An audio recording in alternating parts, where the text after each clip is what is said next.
question, why do the heathen rage?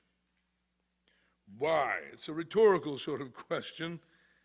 Why in the world would they rage actually tumultuously assemble? Does that sound familiar? Have you seen lately on your television any tumultuous assemblies? Why do the heathen rage and the people imagine a vain thing? Why? It's a rhetorical question. Why? What's the point of it? Since God is bigger than everybody, why would anybody be crazy enough to think that they could sort of overcome God? That's the notion. Asking the rhetorical question. God does that a lot. What's your problem? Why? Why? And like he says through Ezekiel, why would you die? He asks that of the wicked man. Take no pleasure in the death of the wicked, but rather that you would turn. Why would you do this? Why would you die? God through Isaiah, in Isaiah chapter 1 says, come now, let us reason together, saith the Lord.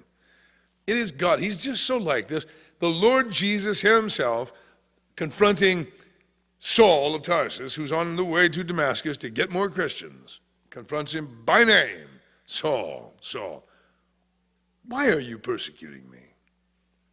God never asks questions to get information, but to get us to think. He did the same thing in the beginning with Adam. He calls out, Adam, where are you? He knows where Adam is. He's like, Adam, look at where you are. You're hiding.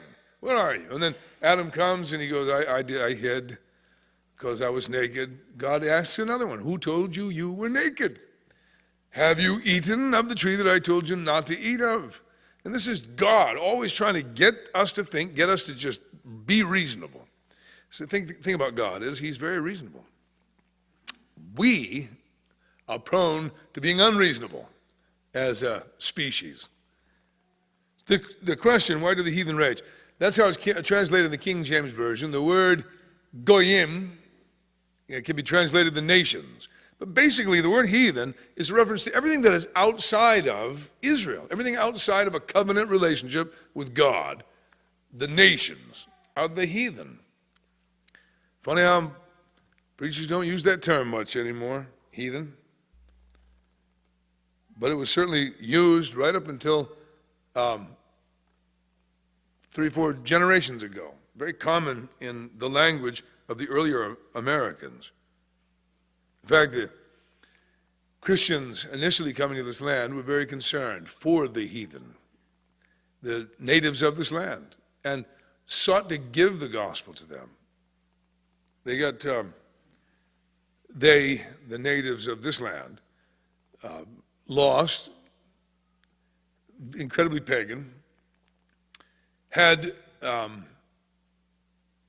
sort of both worlds represented, both worlds invaded them. That is, the Christian witness of the earliest settlers, and then, of course, the opportunists, the greedy that followed them. But they were very concerned about missions to the natives here. But they also called them the heathen. They spoke about their heathen ways and called them to turn from their heathen ways.